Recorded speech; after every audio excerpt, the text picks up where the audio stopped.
Mounia Abadi, qui est notre chroniqueuse, qui vient nous parler de bien-être et également de possibilités d'ouverture vers d'autres énergies.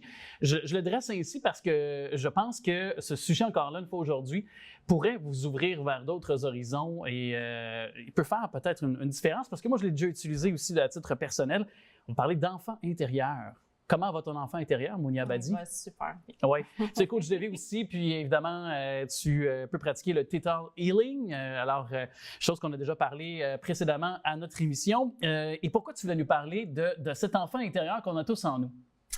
Parce que c'est la partie la plus importante, selon moi, du développement personnel. Donc, c'est la version enfantine de chacun d'entre nous. Puis si je te demande la question, décris-moi un enfant, Alex. Un enfant, pour moi, c'est un être qui peut être naïf, qui, de par son innocence, est à la découverte du monde. Il y a une pureté dans un enfant qui, je pense, on peut retrouver jusqu'à un certain âge, mais à un moment donné, avant que l'innocence, justement, l'expose à peut-être des trucs qui pourraient soit lui nuire, soit développer une sorte d'anxiété, une sorte de stress. Je pense qu'on doit préserver, protéger ça chez nos enfants le plus longtemps possible.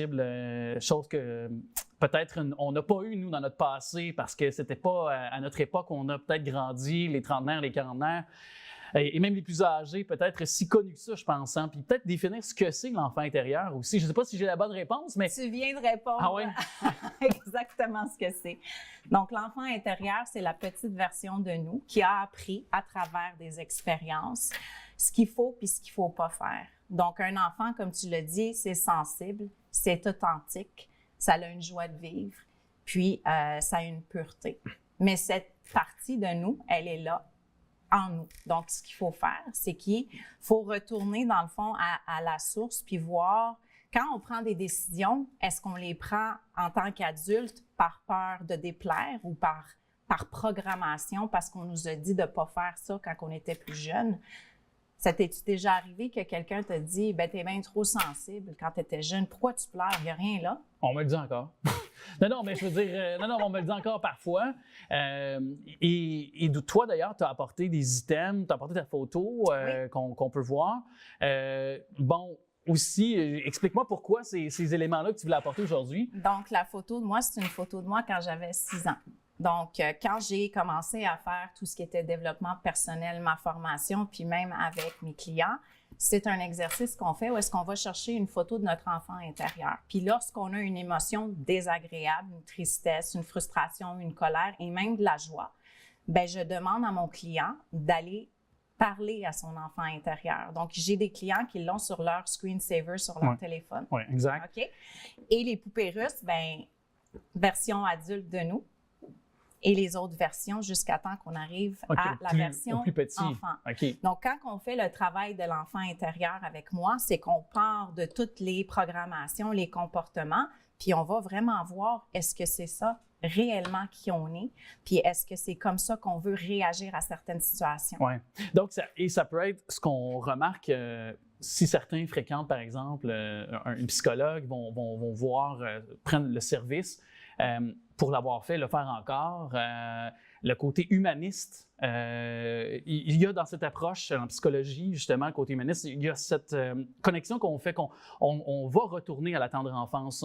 On essaie de se reconnecter avec l'enfant intérieur aussi. Il y a plusieurs disciplines, j'oserais dire, en psychologie, ou plusieurs façons de voir en psychologie qui connectent avec l'enfant intérieur. Là. Oui, bien, il y a du shadow work en anglais, donc c'est le travail de l'ombre, où est-ce qu'on retourne, dans le fond, travailler avec l'enfant intérieur. Et pour moi, toutes les sphères dans lesquelles je travaille, on va finir par aller dans l'enfant intérieur. Et est-ce qu'on peut le guérir? Est-ce que, je ne sais pas si c'est le bon terme, mais est-ce que de permettre d'être en connexion avec l'enfant intérieur, des fois, ça peut être ardu parce qu'il faut retourner à des endroits là où ça fait mal? Il y a plusieurs plaies. Elles ont été peut-être, avec le temps, on a mis un plaster, on a mis un diachylon dessus, mais là, c'est de rouvrir cette plaie-là. Donc, est-ce qu'il y a une façon, peut-être un premier chemin pour se permettre d'aller vers la guérison, par exemple? À travers le jeu.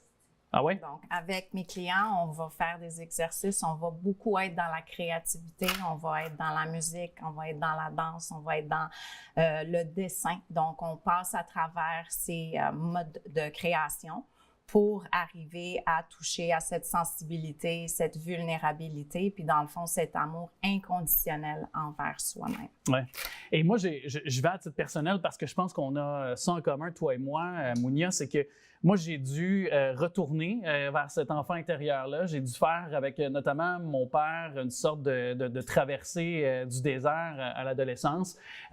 Et j'ai dû régler des choses à l'âge adulte avec lui, ce qui maintenant est fait depuis une bonne dizaine, voire une quinzaine d'années. Et bon, maintenant, on a une superbe relation.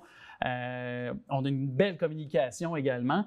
Mais j'ai dû faire ce chemin-là et je me suis dit à quel point, si un jour j'allais être, là pour l'instant c'est pas le cas, mais si un jour j'allais être papa, parent, je me dis que on doit prendre des notes aussi. Hein? Si on a des enfants, de ne pas couper les rêves, les ambitions, d'essayer de protéger ça le plus longtemps possible. Je ne sais pas ce que tu en penses, mais... Exactement. Donc, tout le travail qu'on fait, on le fait pour la génération avant nous et après nous.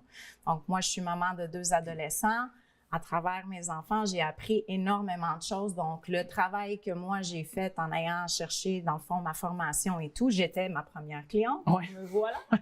Et maintenant, ben, je peux plus guider mes enfants en les accompagnant au lieu d'être là à essayer de les cadrer dans les boîtes dans lesquelles j'ai été moi-même pendant plusieurs années. Oui. Puis je pense que c'était pas... Puis c'est important de dire que nos parents ont fait ce qu'ils ont pu. Absolument. Et c'était pas dans des mauvaises intentions, je pense. Non, c'est par peur de. Donc, souvent, par peur, on fait des mauvais choix, mais c'est jamais trop tard. Oui. Clairement. Et tu voulais nous montrer vraiment cette image avec ce message. Pourquoi? Qu'est-ce qui, pour toi, t'a alerté? Pourquoi tu voulais nous le présenter? Parce que c'est vrai que c'est pas de notre faute, mais c'est notre responsabilité de faire le travail pour s'en libérer. Donc, c'est vraiment important. Tu sais, on est bien bon des fois à dire « Ouais, mais c'est mes parents » ou « C'est pas de ma faute » ou « C'est ma culture ».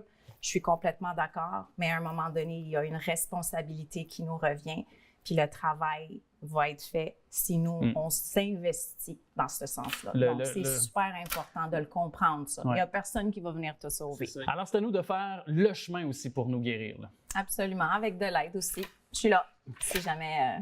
Ça, on a besoin. Oui, certainement. Mais moi, j'ai besoin que tu reviennes cet automne. Excellent. Alors, je te garde avec nous pour cet automne. Je te souhaite un bel été, Mounia Abadi. Merci à vous aussi. Merci.